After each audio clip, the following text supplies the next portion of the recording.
Good morning all of you. BSc part first में physical chemistry की unit है fourth chemical kinetics.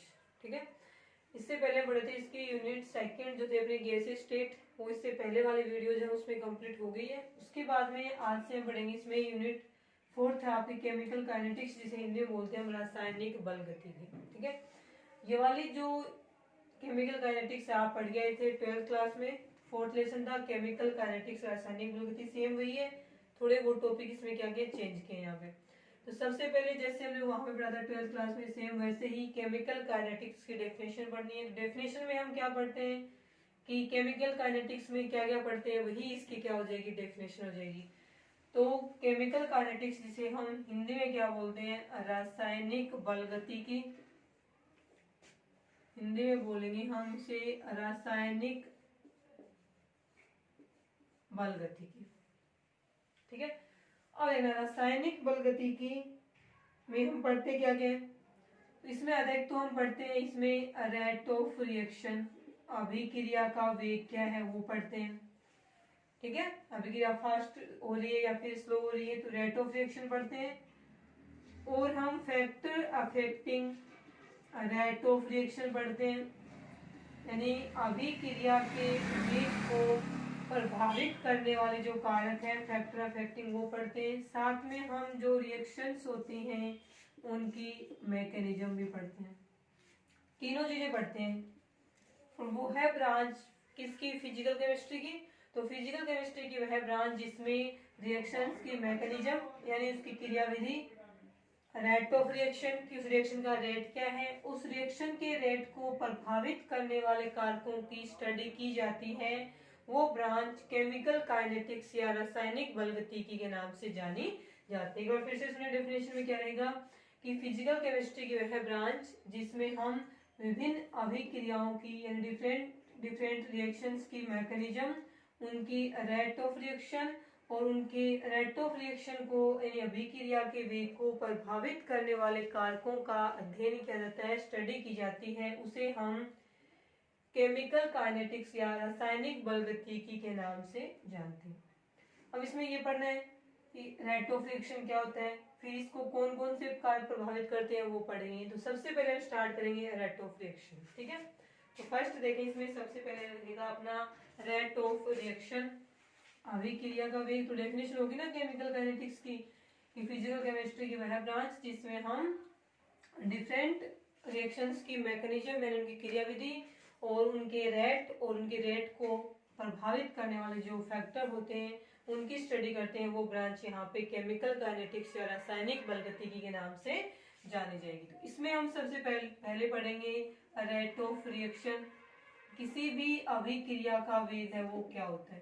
ठीक है, सबसे पहले हम ये मान लेते हैं कि मान लीजिए एक रिएक्शन है, उसमें A प्लस बी से क्या बन रहा है C प्लस डी का फॉर्मेशन हो रहा है। A प्लस बी में क्या है रिएक्टेंट क्रिया कारक है, आपस में क्रिया करके C प्लस डी दोनों क्या प्रोडक्ट है, इनका फॉर्मेशन करें। अब मान लीजिए हमें देखना है कि T इज इक्वल टू 0 पर ये दोनों तो क्या है, यहाँ पे हम लिखेंगे कि ये तो है रिएक्टेंट और ये दोनों यहाँ पे क्या है प्रोडक्ट है। आगे समझ में, ये रिएक्टेंट है और ये प्रोडक्ट है। अब T is equal to 0 time पे क्या था reactant, T is equal to 0 का मतलब जब अभिक्रिया स्टार्ट ही नहीं हुई थी, अभिक्रिया स्टार्ट नहीं हुई थी तो रिएक्टेंट यहाँ पे 100% प्रेजेंट थे, मैक्सिमम कंसंट्रेशन थी इनकी, कंसंट्रेशन मतलब जितनी मात्रा में उपस्थित होते हैं। और प्रोडक्ट की कंसंट्रेशन इस टाइम 0 थी क्योंकि प्रोडक्ट बना ही नहीं था तो इसकी कंसंट्रेशन साधारणतः 0 है, जबकि इसकी क्या थी 100% थी। उसके बाद रिएक्शन चली T टाइम तक, जब रिएक्शन स्टार्ट होगी, रिएक्शन स्टार्ट होगी तो ये वाले क्या करते हैं इसमें चेंज होना स्टार्ट कर देते हैं, रिएक्टेंट और प्रोडक्ट बनाना स्टार्ट करेंगे। तो क्या होगा जैसे जैसे टाइम बढ़ता जाएगा वैसे वैसे रिएक्टेंट की कंसंट्रेशन डिक्रीज होती जाएगी, क्योंकि ये तो इसमें चेंज हो रही है ना तो इनकी मात्रा क्या होती जाएगी कम होती जाएगी। तो यहाँ पे हम लिखेंगे ये तो इनकी तो कंसंट्रेशन डिक्रीज होती है और प्रोडक्ट है वो बनते जाते हैं जैसे जैसे टाइम आगे जाएगा, उसके साथ साथ में प्रोडक्ट की कंसंट्रेशन क्या होती है इंक्रीज होती जाती है। ठीक है, अब इसको यदि हम ग्राफ के रूप में लिखें तो ग्राफ के रूप में इस प्रकार से आएगा, इस साइड तो हम लिखेंगे टेकन टाइम, ठीक है, यहाँ पे 0 मान लेंगे और इस साइड में हम लिखेंगे कंसंट्रेशन, कंसंट्रेशन को हिंदी में बोलते हैं हम सांद्रता, यहाँ पे जनरली हम ये बोलेंगे जितनी मात्रा में उपस्थित है। यहाँ पे कंसंट्रेशन 0 है, टाइम भी क्या है 0 है। At t is equal to 0 time पे जब रिएक्शन स्टार्ट ही नहीं हुई थी उस समय रिएक्टेंट की कंसंट्रेशन क्या थी, मैक्सिमम कंसंट्रेशन थी। तो हम मानेंगे उस समय रिएक्टेंट था यहाँ पे और प्रोडक्ट था यहाँ पे, क्योंकि प्रोडक्ट की क्या है 0 है। उसके बाद जैसे जैसे रिएक्शन क्या हुई आगे हुई, जैसे जैसे रिएक्शन स्टार्ट हुई तो टी टाइम तो बढ़ेगा ना, रिएक्शन को कंप्लीट होने में टाइम लगेगा, तो टाइम जैसे जैसे इंक्रीज होगा तो टाइम इंक्रीज होने के साथ साथ ये जो अपने रिएक्टेंट हैं उनकी कंसंट्रेशन क्या होती जा रही है, डिक्रीज होती जा रही है। ऐसे यहाँ डिक्रीज होता है ना, जैसे इस टाइम पे क्या थी कंसंट्रेशन इतनी थी, उसके बाद में ये टाइम आया तो कंसंट्रेशन कौन सी होगी, ये होगी। पहले इतनी कंसंट्रेशन थी, फिर टाइम और इंक्रीज हुआ तो कंसंट्रेशन इतनी आ गई, फिर और टाइम इंक्रीज हुआ तो इस टाइम की रिलेटिव में कंसंट्रेशन ये वाली। इस प्रकार से कंसंट्रेशन क्या होती जा रही है, डिक्रीज होती जा रही है, किसकी, रिएक्टेंट की। फिर प्रोडक्ट की बात आती है ना, जैसे जैसे टाइम बढ़ेगा वैसे वैसे प्रोडक्ट फॉर्म होते जा रहे हैं, प्रोडक्ट बनते जा रहे हैं रिएक्टेंट से। तो प्रोडक्ट की कंसंट्रेशन जो t is equal to 0 time पे 0 थी वो इंक्रीज होती जाएगी इस प्रकार से। ये ग्राफ है हमें इस प्रकार से प्राप्त होता है। इस ग्राफ में ये तो क्या है, प्रोडक्ट है, उत्पाद है जिनकी कंसंट्रेशन इंक्रीज होती जा रही है विद इन टाइम के साथ में, और ये वाले क्या है यहाँ पे रिएक्टेंट है। इस प्रकार से ग्राफ है वो बन जाएगा। अब यदि हम इस रिएक्शन का रेट लिखें, रेट ऑफ रिएक्शन, इस ग्राफ को देख के लिखें तो क्या लिखेंगे हम, plus minus change in concentration, change in concentration of reactant and product. तो चेंज तो हो रहा है ना, बढ़े या कम हो, बढ़ना या कम होना चेंज होता है। प्रोडक्ट की कंसंट्रेशन बढ़ रही है तो ये भी चेंज है, रिएक्टेंट की कंसंट्रेशन कम हो रही है तो ये भी चेंज है। और नीचे अपने को लिखना है टेकन टाइम, कितना टाइम लगा है उस कंसंट्रेशन को चेंज होने में, टेकन टाइम। अब मान लिया हम मान लिया कि dt टाइम लिया हमने, तो ये टाइम और ये टाइम इसके बीच का मतलब यहाँ दोनों टाइम थे ना, यहाँ t इक्वल टू 0 सेकेंड था, यहाँ कुछ ना कुछ टाइम था, इन दोनों के बीच का डिफरेंस क्या है, dt। अब ये पूछ रहा है कि इतने टाइम में, dt टाइम में रिएक्टेंट की कंसंट्रेशन कितनी कम हुई, तो रिएक्टेंट की कंसंट्रेशन पहले यहाँ पे थी और इस टाइम पे रिएक्टेंट की कंसंट्रेशन यहाँ पे, तो ये वाला चेंज क्या है, जो रिएक्टेंट की कंसंट्रेशन में, कंसंट्रेशन को सी से लिख रहे हैं तो इसका मतलब इतने टाइम पीरियड में इतना चेंज हुआ है रिएक्टेंट की कंसंट्रेशन में। अब देखो पहले ये थी, बाद में ये हुई, कम हुई ना, कम हुई, इसका मतलब क्या आएगा, डीसी की वैल्यू नेगेटिव में आएगी। अब प्रोडक्ट की बात करें तो इस टाइम पे प्रोडक्ट की कंसंट्रेशन ये थी और इस टाइम पे प्रोडक्ट की कंसंट्रेशन ये वाली है, तो प्रोडक्ट की कंसंट्रेशन क्या हुई है, नीचे से ऊपर चली है, इंक्रीज हुई है, इंक्रीज हुई है, मतलब ये भी प्रोडक्ट की कंसंट्रेशन में चेंज है, डीसी से लिखेंगे, लेकिन ये किस में आएगा, प्लस में आएगा। तो यहाँ पे जो प्लस माइनस के साइन लिखे ना, इसमें प्लस वाला तब यूज करेंगे जब यहाँ पे हम लिखेंगे change in concentration of product, reactant नहीं देखेंगे। और यदि माइनस कब लिखेंगे, जब लिखेंगे change in concentration of reactant, उस टाइम प्रोडक्ट है वो नहीं लिखेंगे। तो इसके कंसंट्रेशन रेट ऑफ रिएक्शन को हम इस प्रकार से लिखते हैं प्लस माइनस डीसी अपॉन में dt। आगे समझ में, ये रहेगा आपका रेट ऑफ रिएक्शन। अब इस रेट ऑफ रिएक्शन की अपन डेफिनेशन बोले यहाँ से तो क्या बोली जाएगी, इसको देख करके, इस वाले ग्राफ को देख करके आप इसकी डेफिनेशन बोले तो डेफिनेशन क्या रहेगी, किसी भी अभिक्रिया में, किसी अभिक्रिया में समय के साथ उस अभिक्रिया के रिएक्टेंट और प्रोडक्ट की कंसंट्रेशन में होने वाला चेंज उस रिएक्शन का रेट ऑफ रिएक्शन या अभिक्रिया का वेग कहलाता है। हिंदी में बोले तो इसको क्या बोलेंगे कि किसी अभिक्रिया में समय के साथ साथ प्रोडक्ट और रिएक्टेंट की कंसंट्रेशन या सांद्रता में होने वाला परिवर्तन उस अभिक्रिया का वेग कहलाता है। फिर से सुनिए इसको एक बार, कि टाइम के साथ साथ किसी रिएक्शन की रिएक्टेंट और प्रोडक्ट की कंसंट्रेशन में होने वाला चेंज उस रिएक्शन का रेट ऑफ रिएक्शन कहलाता है। रेट ऑफ रिएक्शन को इसलिए लिखें plus minus DC upon dt। यदि ये plus minus DC upon dt हम वो रिएक्टेंट के लिए लिखा जाए, रिएक्टेंट के रिस्पेक्ट में यदि हम रेट लिखते हैं तो ये आएगा माइनस में डीसी अपॉन में dt, क्योंकि रिएक्टेंट की कंसंट्रेशन देखो डिक्रीज हो रही है ना, पहले ये थी, टाइम चलने के साथ साथ ये डिक्रीज हुई, इसका मतलब यहाँ नेगेटिव में आएगा। और यदि इसी रेट वाली इक्वेशन को अपने को प्रोडक्ट के रिस्पेक्ट में, ये बताना कि प्रोडक्ट के रिस्पेक्ट में रेट लिखते हैं सभी क्रिया का, तो प्रोडक्ट के रूप में हमेशा ही क्या बनेगा, प्लस में dc बाई dt।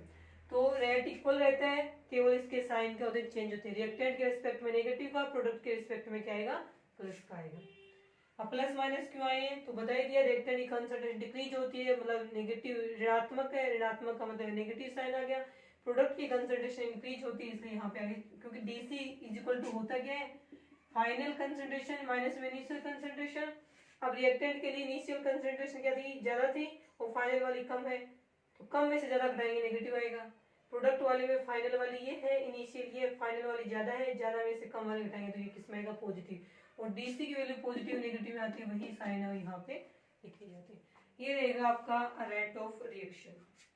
ठीक है, यहाँ पे ये फॉर्मूला लिखे ना, इस रेट ऑफ रिएक्शन का हम लिखेंगे प्लस में लिखे तो हम लिखेंगे change in concentration of product divided by taken time. Reactant के लिए लिखे तो इसी से दूसरा फॉर्मूला बनाएंगे तो आएगा माइनस में change in concentration of reactant divided by taken time. ये है, और ये वाला फॉर्मूला जनरली इसी फॉर्मूले से रखते हैं, प्लस माइनस डीसी अपॉन में dt। अब देखें इसमें, अब देखें इसी वाली अभिक्रिया को हम किस प्रकार से लिख सकते हैं, रेट ऑफ रिएक्शन की फॉर्म में। देखें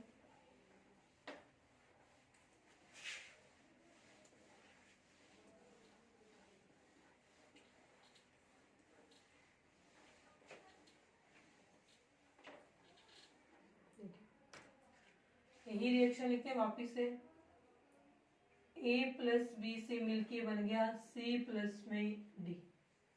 इस रिएक्शन का आपको लिखना है रेट, तो रेट इज इक्वल टू क्या आएगा, वही है डीसी अपॉन dt, तो सेम है, लेकिन इसके रिस्पेक्ट में लिखे, मान लीजिए इसकी कंसंट्रेशन में डी ए जितना चेंज हुआ, इसकी कंसंट्रेशन में डी बी जितना चेंज हुआ, इसकी कंसंट्रेशन में डी सी जितना चेंज हुआ, और इसकी कंसंट्रेशन में डी और सी डी जितना चेंज हुआ, ये थी।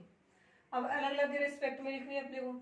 देखिए, और रिएक्टेंट वालों के आगे हमेशा ही साइन कौन सा लगाना है आपको, डी सी ए अपॉन में डी टी। रिएक्टेंट के आगे साइन लगेगा माइनस में, प्रोडक्ट वाले में लगेगा प्लस में, इज इक्वल टू एक इस रिएक्टेंट के सापेक्ष ये लिखा जाएगा रेट, बी के रिलेटिव में यदि रेट लिखना हो तो वही माइनस, क्योंकि बी क्या है, रिएक्टेंट है, तो यहाँ पे लिखा जाएगा डी सी बी अपॉन में डी टी। प्रोडक्ट आ गया तो प्लस का साइन आएगा, प्लस लिखो नहीं लिखो लिख लो आप, डी इस प्रोडक्ट के रिस्पेक्ट में रेट लिखा जाएगा डी सी सी अपॉन में D T is equal to, अब इस वाले प्रोडक्ट के रिस्पेक्ट में लिखें तो ये भी प्रोडक्ट है तो प्लस का साइन आएगा, ऊपर लिखी जाएगी इसकी कंसंट्रेशन में जो चेंज हुआ वो, और नीचे लिखा जाएगा टेकन टाइम। इस प्रकार से हम रेट ऑफ रिएक्शन को क्या करते हैं, एक्सप्रेस करते हैं। ये कब है, जब इसकी स्टोइकियोमेट्री क्या है, इक्वल है, a प्लस बी एक ही थे, और c प्लस डी का फॉर्मेशन भी क्या हुआ है, 1 के रिलेटिव में हुआ है। यदि हम इसकी स्टोइकियोमेट्री चेंज कर दें, इसको ये बना दें कि 2a, ये तो एक फर्स्ट केमिकल रिएक्शन है, मान लीजिए अभी ऐसी केमिकल रिएक्शन आई जिसमें 2a प्लस बी ने मिलकर के 3c प्लस में d का फॉर्मेशन कर दिया। अब इस वाली रिएक्शन के लिए आपको क्या लिखना है, रेट लिखना है। देखें इस वाले रिएक्शन के लिए रेट किस प्रकार से लिखा जाएगा, तो इस वाले रिएक्शन का रेट लिखेंगे हम इस प्रकार से,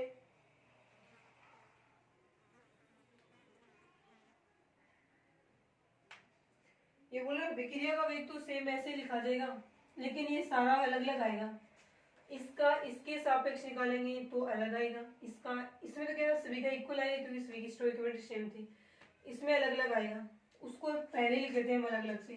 C2 है ना, तो स्टोइकियोमेट्री इस क्वेश्चन में इस प्रकार से आता है 1 अपॉन में ऐसे आती है स्टोइकियोमेट्री ऐसे करके, तो इसको ऐसे लिख लो। एक बात है, ये स्टोइकियोमेट्री को शो करें, स्टोइकियोमेट्री का मतलब है जिसकी कंसंट्रेशन में यहाँ पे हम चेंज लिख रहे हैं, उसके आगे कितनी लिखी हुई है संख्या स्टोइकियोमेट्री में, उसको रिवर्स, उसको रेसिप्रोकल करके लिखना है आपको। तो इस पे हम क्या लिखेंगे 1/2, 1/2, ठीक है, ये गुणा में यहाँ पे, और ये रिएक्टेंट है इसके लिए इसके आगे क्या लगेगा माइनस। तो इस बार ये डीसी अपन dt नहीं लिख के इस बार इस प्रकार से लिखा देगा बी तो सेम ऐसे, क्योंकि बी के आगे कुछ नहीं लिखा, तो 1 में ये लिखेंगे, तो ये 1 है तो यहाँ 1 लिखेंगे, 1/1 1 ही रहेगा। रिएक्टेंट है इसलिए माइनस में लगा दिया, और डी सी बी अपॉन में डी। अब इसके लिए लिखेंगे तो ये आएगा, ये मतलब ये प्रोडक्ट है तो ऊपर 3 लिखा जाएगा। स्टोइकियोमेट्री में ये इसी प्रकार से लिखा, प्रोडक्ट है तो प्लस में 1 में ये, और डी सी सी अपॉन में डी थी। अब ये स्टोइकियोमेट्री का शो कर रहा है, यहाँ पे कितने इसमें मोल 3 है, इसकी जगह हम क्या लिखेंगे 3। करना क्या है, सिर्फ इनके आगे नंबर उनको रेसिप्रोकल करके उल्टा लिख दो, प्लस कुछ नहीं लिखा हुआ सीधा लिखा जाएगा डी सी डी अपॉन में डी थी। ये इस प्रकार से इक्वल है, ये वैल्यू इसके इक्वल है, ये वैल्यू इसके भी इक्वल है, ये वाली वैल्यू इसके भी इक्वल है। इस बार ये नहीं बनेगी, इस बार ये वाली इक्वेशन बनेगी। आगे समझ में? तो स्टोइकियोमेट्री के बेस पे हम इस प्रकार से लिख देंगे। तो मान लीजिए हम इस क्वेश्चन को जनरली फॉर्मूले के रूप में लिखना चाहिए तो कैसे लिखेंगे। मान लीजिए ये वाली रिएक्शन थी, उसमें हम ये लिख देंगे इसके m है, स्टोइकियोमेट्री इसकी n है, इसकी p है, और इसकी क्या है q है, ये है। तो चेंज क्या करना है आपने को, कि सभी के आगे स्टोइकियोमेट्री लगाएंगे तो 1/m, कुछ भी नंबर हो सकता है यहाँ पे, और यहाँ पे क्या आ जाएगी 1/n, यहाँ पे आ जाएगी 1/p, और यहाँ पे आ जाएगी 1/q। सिर्फ ये चेंज करना है। अगर किसी के आगे m n p d लिखे हुए हो तब तो उसको ऐसे करना, लिखना है उल्टा। नहीं दिए हुए हो तो उसमें इसकी जगह 1 आ जाएगा, 1 आएगा तो इससे सीधा यही लिखा जाएगा। इस प्रकार से जो रेट ऑफ रिएक्शन के क्वेश्चन आते हैं वो सोल्व किए जाएंगे।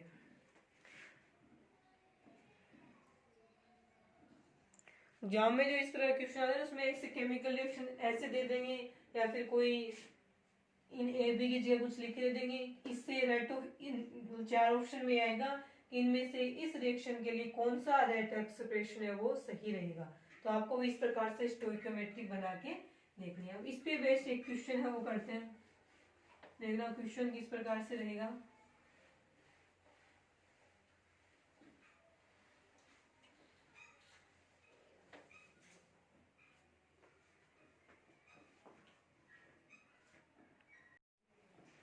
देखिए क्वेश्चन करेंगे इसका एक,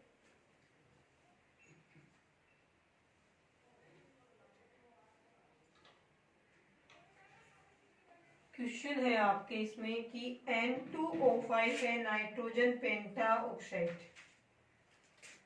की एन रिएक्शन दी हुई मिलेगी आपको।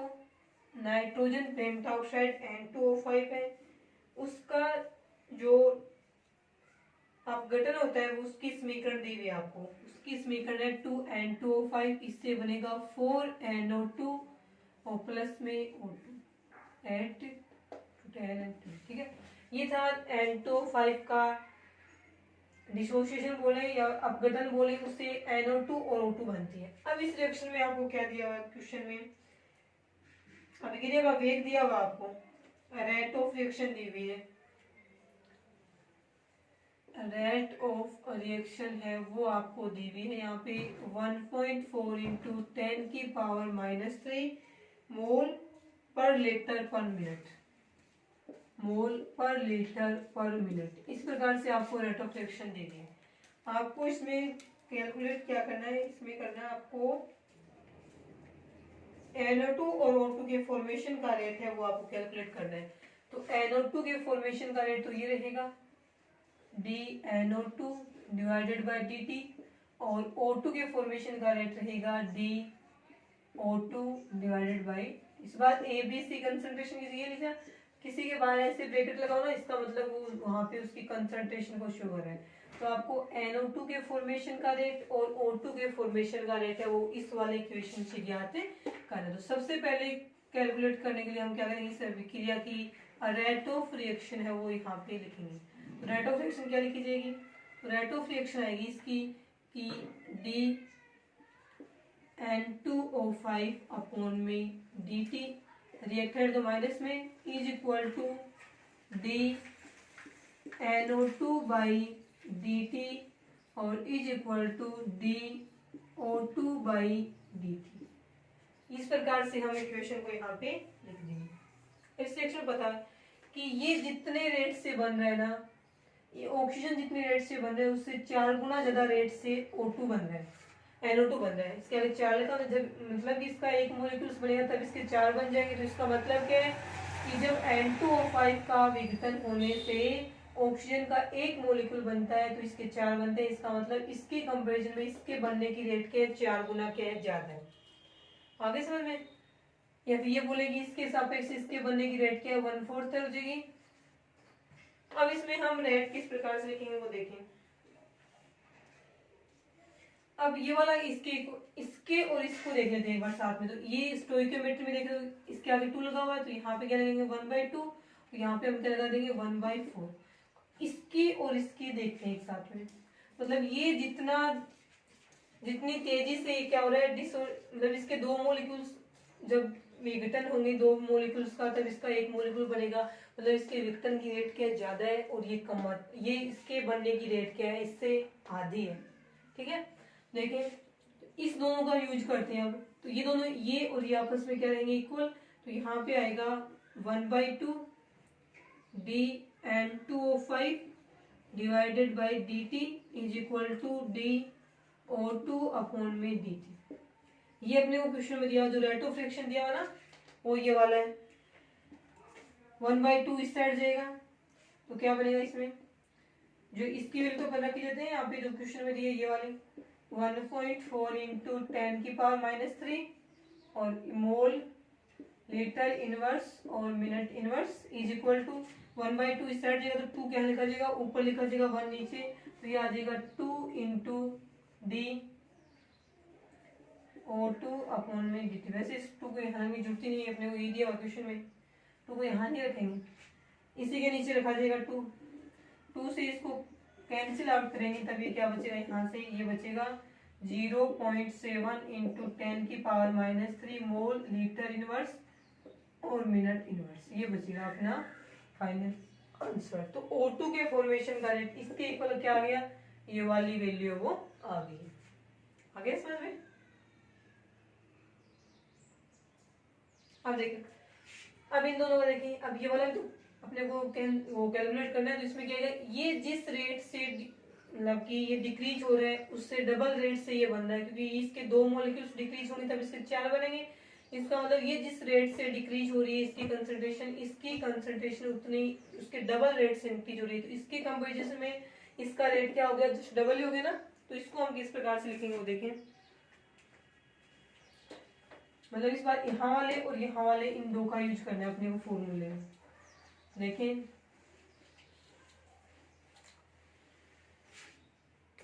इसमें लिख लीजिएगा इस बार की 1/2 स्टोइकियोमेट्री सहित लिख लो। 1/2 dN2O5 divided by dt is equal to 1/4 dNO2 divided by dt। 1/4 यहाँ जाएगा इस साइड में, क्योंकि अपने तो ये कैलकुलेट करना है dNO2 अपॉन में dt। 4 इस साइड है तो यहाँ ऊपर लिखा जाएगा 4/2 इंटू में, और ये वाली क्वेश्चन अपने को ये वाला दिया हुआ है, इसी की तो वैल्यू है ना, इसे लिखेंगे 1.4 इंटू 10 की पावर -3 मोल लीटर इनवर्स और मिनट इनवर्स। दो को इससे मल्टीप्लाई करेंगे तो ये कितना आएगा 2.8 इंटू 10 की पावर -3 मोल लीटर इनवर्स और मिनट इनवर्स। ये हो जाएगा यहाँ पे इसकी वैल्यू NO2 के फॉर्मेशन का रेट। इस प्रकार से जो क्वेश्चन आए हुए होते हैं उनको सिर्फ स्टोइकियोमेट्रिक क्वेश्चन पता हो तो इस प्रकार के क्वेश्चंस को सोल्व किया जा सकता है। उसके बाद में देखें, ये तो होगी रेट ऑफ रिएक्शन किस प्रकार से शो करेंगे इसमें। उसके बाद देखें law of mass action. Next छोटा सा नियम है इसमें, वो पढ़ेंगे।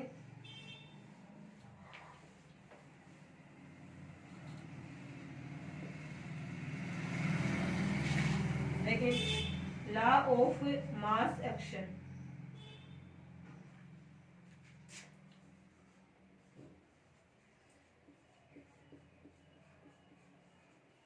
मास एक्शन ठीक है, गिवन बाय यानी किसके द्वारा दिया गया था। ये 2 साइंटिस्ट थे, एक का नाम था गोल्डबर्ग और दूसरे का नाम था वागे। तो सक्रिय द्रव्यमान का नियम है वो गोल्डबर्ग और वागे के द्वारा दिया गया था, और इस नियम का दूसरा नाम है law of active mass. Law of active mass यानी सक्रिय द्रव्यमान का नियम। ठीक है, लॉ ऑफ मास एक्शन या लॉ ऑफ एक्टिव मास एक ही बात है, दोनों एक ही नियम के नाम है। और इसे गुल्डबर्ग और वागे नाम के दो साइंटिस्ट थे, उनके द्वारा ये नियम दिया गया था। नियम में स्टेटमेंट क्या था वो देखिए, स्टेटमेंट ये था किसी भी रिएक्शन का रेट या वेग, किसी अभिक्रिया का वेग उसके क्रिया कारकों की कंसंट्रेशन यानी सांद्रता के गुणनफल के समानुपाती होता है। स्टेटमेंट था कि किसी रासायनिक अभिक्रिया का वेग, रासायनिक अभिक्रिया का वेग पढ़ के आए हैं, डीसी अपॉन में डीटी है। क्रिया कारकों की बात हो रही है, इसका मतलब नेगेटिव का साइन है इसके आगे। तो किसी रासायनिक अभिक्रिया का वेग उस अभिक्रिया के जो क्रिया कारक है ना रिएक्टेंट, उनकी कंसंट्रेशन या फिर उसको बोले उनके सक्रिय द्रव्यमान के गुणनफल के समानुपाती होता है। क्रिया कारकों की सक्रिय द्रव्यमान के गुणनफल के क्या होता है, समानुपाती। अब लीजिए मान लीजिए कोई रिएक्शन है अपनी A प्लस बी से क्या बन रहा है, C प्लस में D बन रहा है।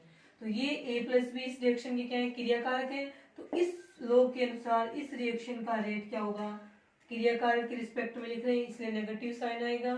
क्या होगा, तो हम बोले यहाँ पे इसका क्या है, यहाँ पे सक्रिय द्रव्यमान, दोनों का एक्टिव मास लेना है, दोनों के एक्टिव मास का गुणनफल है उसके समानुपाती ये आएगा इस अभिक्रिया का वेग। और सक्रिय द्रव्यमान का मतलब क्या होता है, नंबर ऑफ मोल या फिर नंबर ऑफ मोल नहीं लिखे तो यहाँ पे हम इसकी क्या लिख सकते हैं, कंसंट्रेशन लिखें। तो यहाँ पे जो सक्रिय द्रव्यमान बोले बार बार उसका मतलब वो है कि रिएक्टेंट्स के मोलों की संख्या यदि दी हुई हो क्वेश्चन में, मोलों की संख्या दी हुई तो उसके आगे यहाँ लिखी हुई, मोल नहीं दी हुई तो इसकी क्या दी हुई मिलेगी आपको, कंसंट्रेशन मिलेगी। तो यहाँ सक्रिय द्रव्यमान का मतलब है कि उस रिएक्शन में इकाई आयतन में 1 सेमी क्यूब आयतन में उस रिएक्टेंट के कितने मोल उपस्थित है या उस रिएक्टेंट की कितनी कंसंट्रेशन उपस्थित है, उसे ही उस रिएक्टेंट के एक्टिव मास या सक्रिय द्रव्यमान के नाम से जाना जाता है। हमारे जिस A की यहाँ पे क्या है, इतनी कंसंट्रेशन प्रेजेंट है 1 सेमी क्यूब में, और B की यहाँ पे इतनी कंसंट्रेशन प्रेजेंट है। तो ये कंसंट्रेशन ही जो कि 1 सेमी क्यूब आयतन में उपस्थित है, ये कंसंट्रेशन ही उन रिएक्टेंट का एक्टिव मास बोल रहे हैं। यहाँ पे हम बोलेंगे किसी भी रिएक्टेंट के सक्रिय द्रव्यमान का मतलब ये होता है कि 1 सेमी क्यूब आयतन में उस रिएक्टेंट के कितने मोल उपस्थित है या फिर कितनी कंसंट्रेशन उसके वहां पे उपस्थित है। अब माने कि 1 सेमी क्यूब आयतन में ये कंसंट्रेशन उपस्थित है, तो ये वाली कंसंट्रेशन इनकी क्या होगी, एक्टिव मास होगी। और ये इनका जो एक्टिव मास है उसका गुणनफल है वही उस रिएक्शन के रेट के इक्वल समानुपाती होता है। तो इस लॉ के अनुसार किसी रिएक्शन का रेट उस रिएक्शन के रिएक्टेंट या क्रिया कारकों के सक्रिय द्रव्यमान के समानुपाती होता है। ये हो गया स्टेटमेंट। अब इसमें से हमें समानुपाती को हटाना है तो इसकी जगह हम क्या लगा देंगे, कोई कांस्टेंट लगाएंगे। कांस्टेंट को हमने क्या बोल दिया, यहाँ से के से बोल दिया। इसका मतलब सी ए और सी बी यहाँ पे क्या है, गुणनफल है। के को हम क्या बोलते हैं, के इसमें एक कांस्टेंट है जिसे यहाँ पे रेट कांस्टेंट बोला जाता है। रेट कांस्टेंट या वेग नियतांक के नाम से इसे हम जानते हैं। ये रहा यहाँ पे लॉ ऑफ मास एक्शन, ठीक है, जो गुल्डबर्ग और वागे के द्वारा दिया गया था। इसको मैं इसमें एक डेफिनेशन हो रहा है इनिशियल रेट की, वो देखें।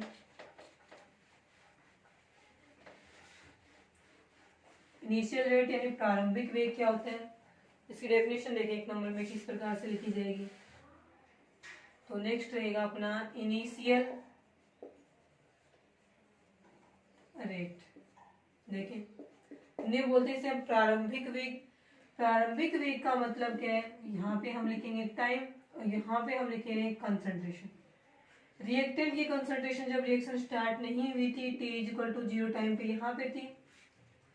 अब रिएक्शन स्टार्ट होते ही रिएक्टेंट की कंसंट्रेशन क्या होती है, डिक्रीज होती है। और रिएक्टेंट की कंसंट्रेशन डिक्रीज होगी उसके साथ साथ में रिएक्शन का रेट भी क्या होगा, डिक्रीज होगा। तो शुरुआत में जब रिएक्टेंट की कंसंट्रेशन मैक्सिमम होती है उस समय अभिक्रिया स्टार्ट होती है, उस समय उसका वेग भी क्या होता है, मैक्सिमम ही होता है। उसी वेग को, उसी रेट को यहाँ पे प्रारंभिक रेट है वो बोलेंगे। तो इसकी डेफिनेशन में क्या लिखेंगे कि जब रिएक्शन शुरू होती है, जब रिएक्शन प्रारंभ होती है, या फिर रिएक्टेंट की मैक्सिमम कंसंट्रेशन के समय जब रिएक्शन स्टार्ट होती है, उस समय रिएक्शन का रेट उस रिएक्शन का इनिशियल रेट कहलाता है। रिएक्टेंट की मैक्सिमम कंसंट्रेशन के समय जब रिएक्शन स्टार्ट होती है, उस समय उस रिएक्शन का रेट उसका इनिशियल रेट या प्रारंभिक वेग कहलाता है। और प्रारंभिक वेग है उसका मान है वो क्या, शुरुआत में ज्यादा होता है, उसके बाद में ये रेट है वो कम हो जाता है। तो इनिशियल रेट ही वह रेट होता है रिएक्शन का जिसकी वैल्यू क्या होती है, मैक्सिमम होगी। क्यों? क्योंकि इनिशियल रेट के टाइम रिएक्टेंट की कंसंट्रेशन मैक्सिमम थी और रिएक्टेंट की कंसंट्रेशन समानुपातिक किसके होती है, रेट ऑफ रिएक्शन की होती है। तो रिएक्टेंट जितनी ज्यादा कंसंट्रेशन होगी उतनी ज्यादा क्या होगा, रेट होगा। तो और वो रेट क्या होता है, इनिशियल रेट कहलाता है। तो कि अभिक्रिया प्रारंभ होते समय जो रेट होगा अभिक्रिया का, वही उसका क्या है, प्रारंभिक वेग कहलाएगा। उसके बाद में एक आता है इसमें यूनिट ऑफ रेट। अपना जो ये रेट होता है रिएक्शन का, उसकी यूनिट्स क्या लिखेंगे हम, मात्रक जो बोलते हैं ना, वो क्या रहेंगे वो देखिए।